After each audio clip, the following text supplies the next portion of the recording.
القفطان مغربي وسجل اليوم في اليونسكو على عكس ما أراد النظام الجزائري. اسمعوا أولا.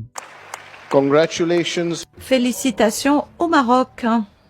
Merci infiniment, Monsieur le Président, très chers membres et amis du comité. وكما قال الشاعر في الأغنية الجزائرية: جاني من الرباط جاني من الرباط جاني من الرباط يا خويا الهواوي.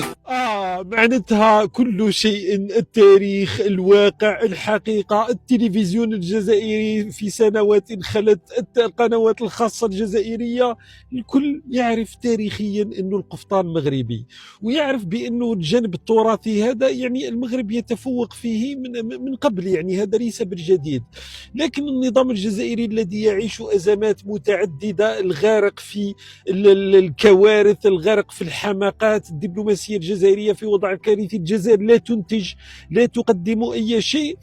فخرجت لنا منذ أشهر، منذ سنوات الآن، قضية محاولة سرقة التراث الغير مع استهداف التراث المغربي، ومحاولة خلق واقع موازي أو عالم آخر لا ينطبق مع الواقع، لا ينطبق مع التاريخ.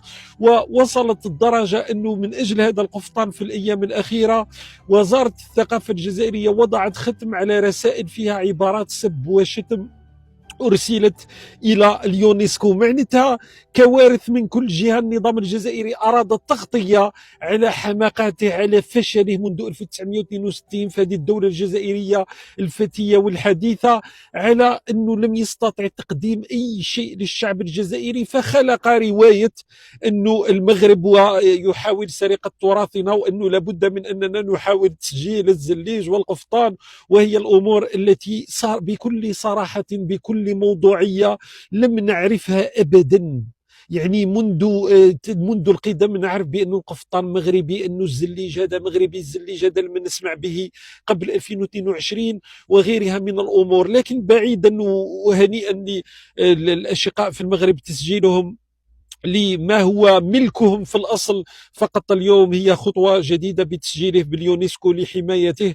وبطبيعة الحال هذا من حقهم تاريخيا، من حقهم في الواقع، لأنه حتى القفطان لما يكون موجود في الجزائر أو في دول أخرى يأتي من المغرب. فالصراع اللي كان في اليونسكو أيضا كان مرتبط بقضية كلمة أنه هذا القفطان مشترك. طب وهذه لم تمر، لأنه ليس مشترك، بل تم قبول حتى من طرف الوفد المغربي كلمة منتشر، معناتها أن القفطان المغربي منتشر في دول أخرى بحكم أنه صار اليوم نجاح عالمي. فهنيئا مرة أخرى للأشقاء.